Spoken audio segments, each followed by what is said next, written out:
Hi, Nick. Howdy, how are you all? Good to see you. Okay, so Thank you you're for up for the next, inviting me. yeah. Uh, just gonna talk about our adventure Okay. in learning and how we adapted. And some parts good, some parts a little bumpy, and some parts it's going well. So it's kind of all the things above. Yeah. Yeah, Nick, Um, I always say if any learning at all has occurred in the last year when everybody was remote, it's a miracle, because think about yeah, 15, 20 years ago when there's no way you could afford machines for everyone, you I know? know. Yeah. So, Here's just a little bit about me. I'm Director of Instructional Technology for the Fort Zumwalt School District. It's in St. Charles County, Missouri. It's a suburb of St. Louis. My Twitter handle is Mr. Nick Cusumano, and there's my email, and I'll put that in the chat after we're done. Just a little bit about us and kind of how this hit us. Well, one, I'm going to skip ahead or a couple of slides because where did I put that one? Okay. Um, it's been 1 year since my last face-to-face PD, which was a learning council event in Kansas City where I saw Leilani and Doug and Brad. And my last time eating at a restaurant was with Leilani and Doug, I think the night before the event. So it's definitely shows you what has happened in that year. And I know we've all adjusted and just don't know kind of what the adventure we were on. As we all went through that, I think March through May, um, we went to all online and we used Google Classroom and WebEx for our meetings, but most of that was online. And I think most of us would agree that was kind of emergency learning or kind of just taking care of what we needed to take care of at that time. But just how it totally hit us and sideswiped us, I think we would agree that it was definitely more just emergency and just kind of coping with that time. What we were able to do was, I think actually right after that in April, my district decided to adopt Canvas. We did not announce that till May. And then we held a PD at the end of the year to introduce it and encourage our teachers to use the Canvas training portal during the summer. We then had PD days at the beginning of the school year that focused on Canvas and our different areas. We have 4 focus areas for our PD that our committees voted on: SEL, diversity, technology, and instruction. And Canvas implemented, when we use Canvas was implemented for our virtual students and our face-to-face students K-12. So definitely a big change. And I know Samantha was talking. We definitely pushed our teachers, it feels like 5 to 10 years forward in about 5 months. But that's what the situation called for. Our numbers just were 18,000 students. We might be different than some other schools out there. We were going into August. We sent surveys out to parents, and they had the choice of either attending face-to-face, socially distanced, or they had the choice of attending school virtually. So about 20% of our students decided to go virtual. And then another interesting part that we've kind of touched on throughout the day is that really specific simultaneous and hybrid is those kids who are in and out, who are face-to-face, but in and out of quarantine. Because if some student came down with COVID-19, The kid in front of them, behind them, and to the side of them were also quarantined for 2 weeks, whether they had COVID-19 or not.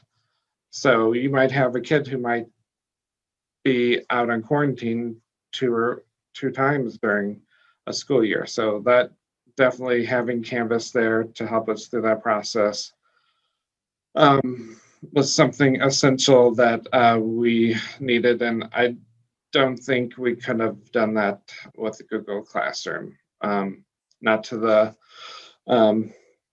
level that we were able to. Also during the summer,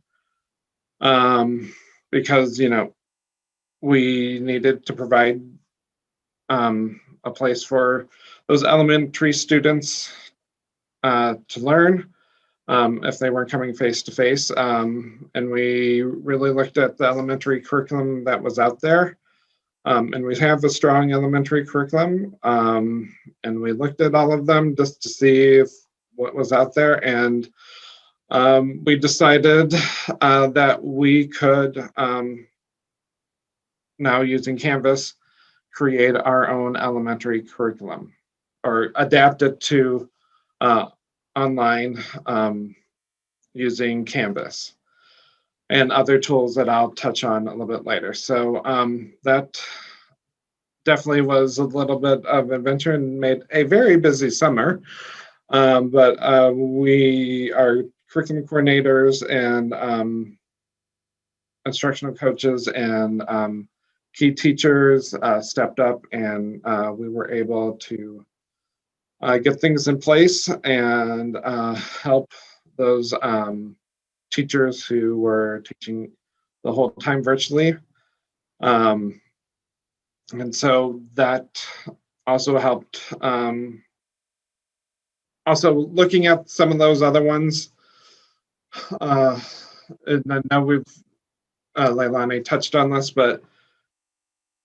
and I wish we could get to that point that's on the game board. I think it's going to take us a little bit more time, but just that interaction time, whatever that time is, I think is very valuable for students. I think that back and forth we have with students as teachers is very important, and you can't pull that away. So finding that time and doing that, and with some of those platforms we were looking out there, that time was very limited to maybe 50 minutes every other day with the programs that were set up. And we just thought our students would benefit from that back and forth. Plus, you're also asking a parent, you are going to be the coach. And I mean, that's a big step to ask a parent to take the role without that educational background. Tools that we utilized, and lots of these we had already in place. So that was a nice thing that we did not need to worry about where are the funds going to come for these. We did have to expand some funds for a couple of these tools, but Nearpod, and I think we're going on our 4th or 5th year using Nearpod, and we had already expanded it to our elementary at the beginning of the year, and that's really works really great for having that back and forth with students and making those presentations interactive, so it's less sage on the stage, but it's that back and forth between students, and you can get the feedback. And with the things like the virtual tours, and I love the draw feature, and I think the draw feature is great for the elementary level because you can, have different examples that they can circle or identify, and you can have that quick feedback. We are Google for Education School. So that teachers are already used to using that, and the Google Assignments LTI just came out as the school year started, and that was those who really loved Google Classroom, and I'm one of those people, but I think Canvas just offers so much more especially towards parents too, because the parent part of Google Classroom is just not effective enough as a communication tool. And I think Canvas definitely is in the forefront of that. But the Google Assignments LTI acts very much like how assignments are shared in Google Classroom. So that's a nice transition for students and teachers.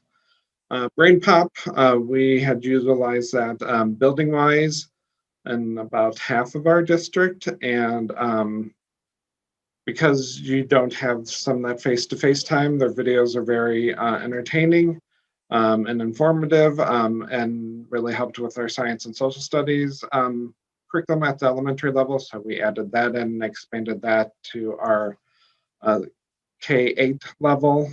We're already using GoGuardian, using the GoGuardian feature where you can watch the classrooms. Great to see if your students are on track.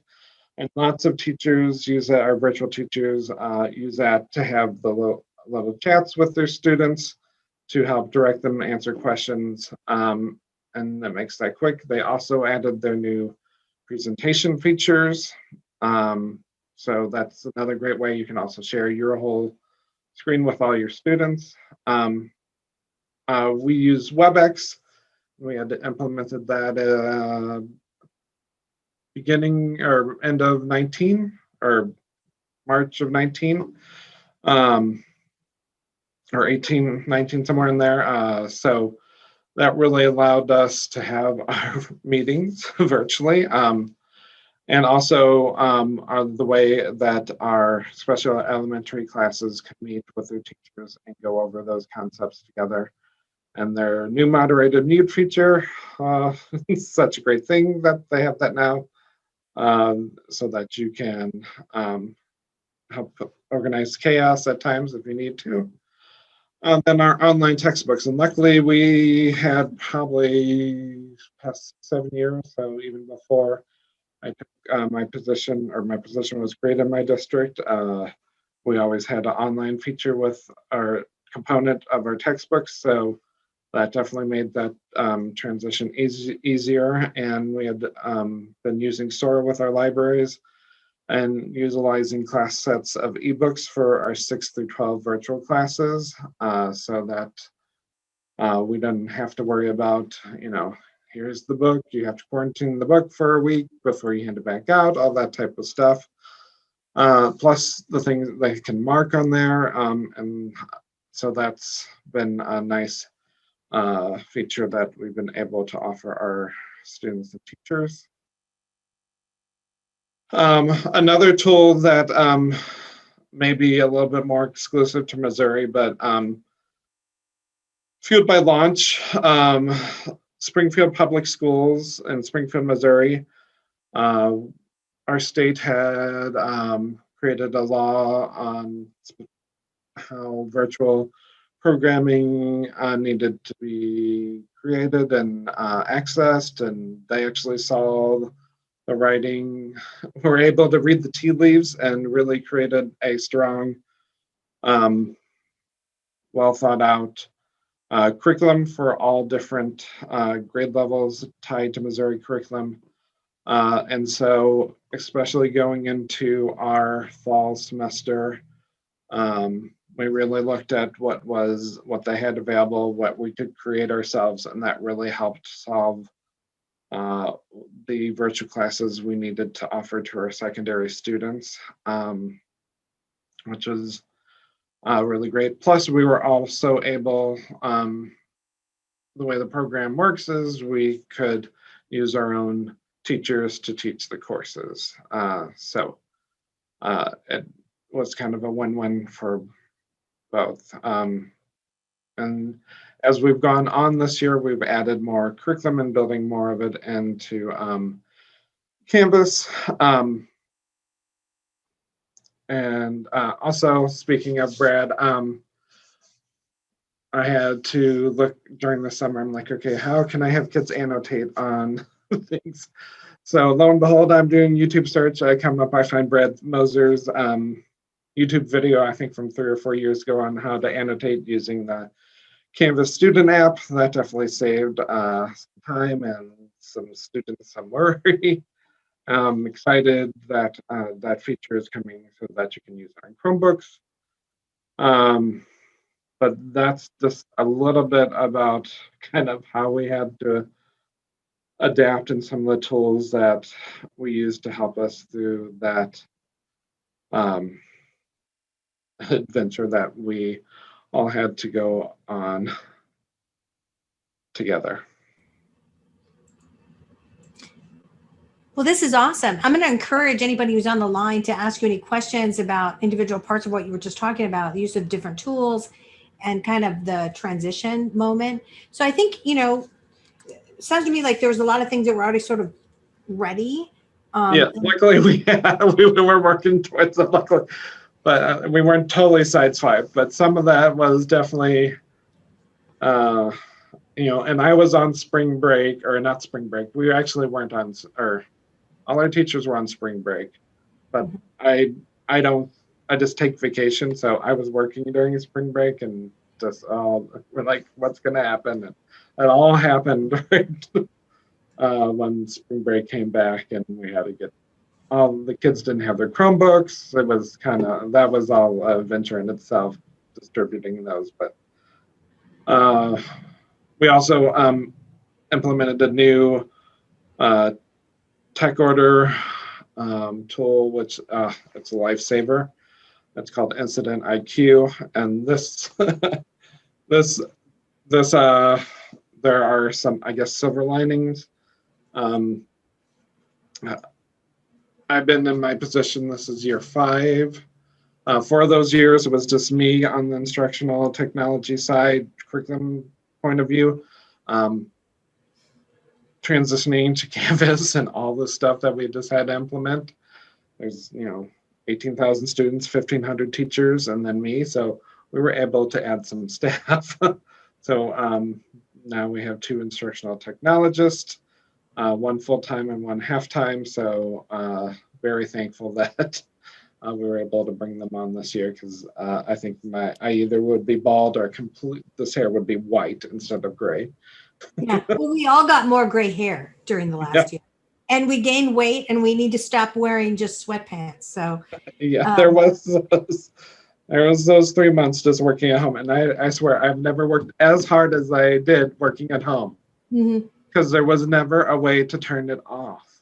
No, there's and never being the one who had to solve a lot of the problems, or technical stuff, it's just like, okay, you just have to learn how to just stop, and that's such a hard process.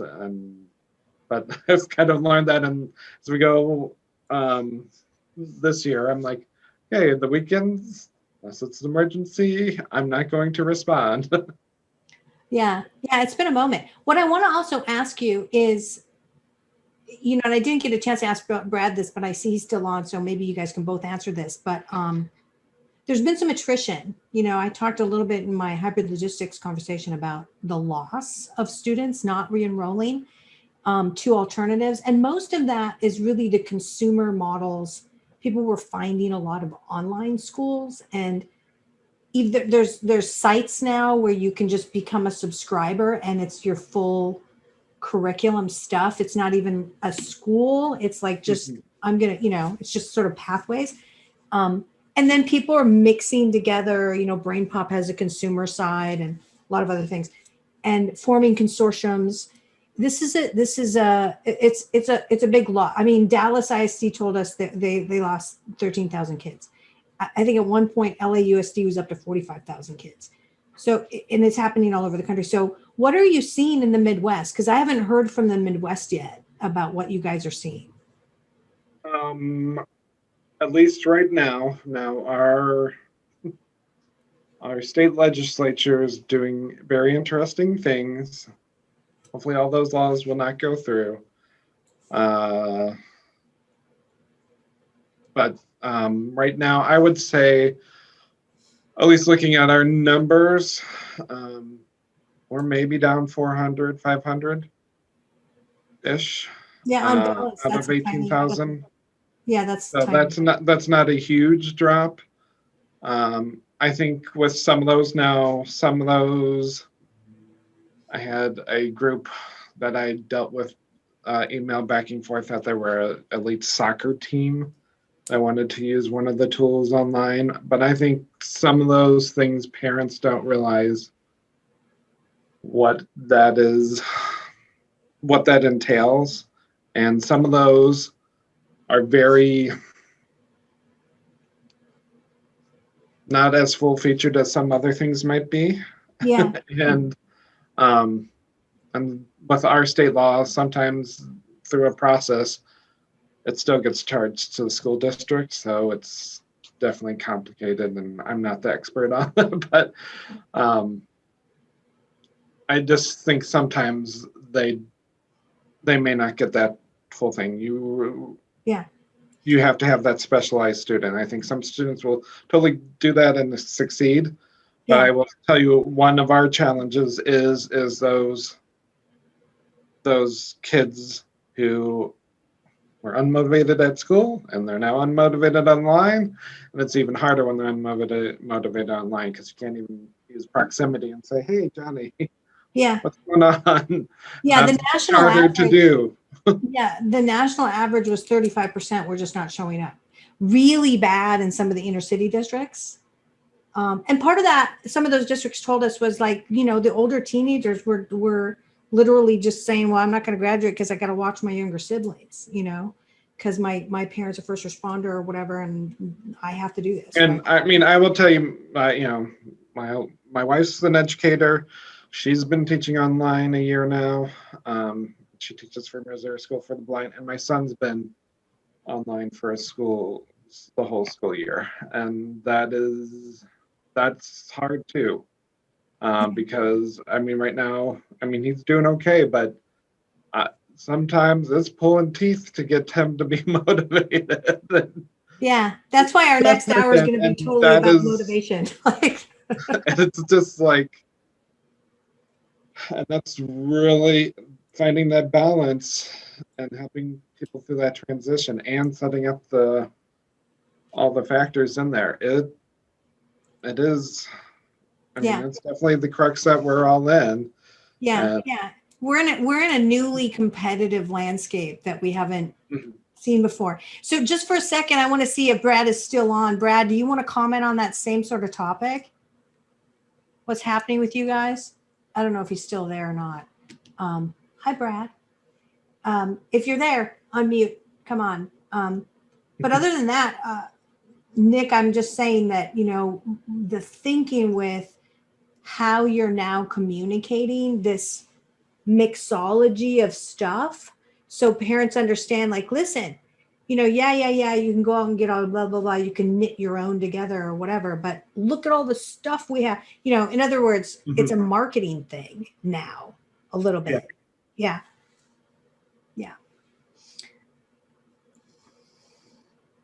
Okay, so I'm just checking for any other questions from anyone else or comments from people about what we've been talking about. As participants, if you're still on here, please raise your hand. We love to have live communication with people. That's super fun. But if you're not willing to do that, that's okay too. All right, so those were my comments about kind of what's been happening. And then, are you back in school yet with some kids, Nick? We've been back in school since August with 80%. Okay. Is about 20% still remote, did you say? Now, second semester, we did here's your chance to switch up, and I want to say we're at 13, 14% to our virtual. So there were some that were like, they need to be back in school, or they're going to do better face to face. But I also think we will, at least at the minimum at the secondary level, have some sort of virtual component from now on. What that will look like, we'll have to see, but I do not doubt that some way, somehow, that component will be there one way or another. Yeah, people want flexibility. All right, great. Well, it's so good to hear from you and good to see you. I wish we could have come out there physically. Maybe next year, hopefully, fingers crossed. Because we can't. I wait to did. get back on. I have my first shot. So Okay, good, good. Yeah, yeah, it's really a moment. But you know, it feels like a little bit like we're coming out of it, so it's good.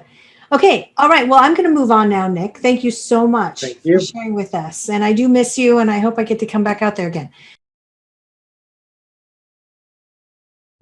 Google's G Suite and Chromebook one-to-one programs are revolutionizing education like never before. But despite many benefits for teachers, schools, and students, most schools are falling short of their implementation initiatives due to a lack of effective professional development. But how do you effectively cater to teachers with different technological skill levels, learning styles, and schedules? Designed specifically for Google use in K-12, MobileMind solves these challenges by developing the modern professional learning hub for schools that is personalized, practical, and incredibly convenient for educators. Unlike traditional professional development, MobileMind is cloud-based, so teachers are able to learn at their own pace whenever they have time in their schedule right from our Chrome extension. And since content is broken down into micro-courses with practical applications, progress can be made minutes at a time instead of committing to hours per session. MobileMind is tailored for individual users, accounting for skill level and previous knowledge to challenge each educator appropriately. Learners demonstrate competency by completing performance-based Google challenges and receive ongoing individualized feedback from MobileMind's team of certified educators. Finally, MobileMind's data and reporting allows teachers to view their individual progress while providing schools and district leaders with the key metrics they need to evaluate the impact of virtual professional development throughout their district. MobileMind's combination of cloud-based learning and tailored microcourses results in an average increase of 362% in the use of Google in educators' day-to-day teaching. Visit us at mobilemind.io and request a consultation and demonstration of our innovative professional learning solution.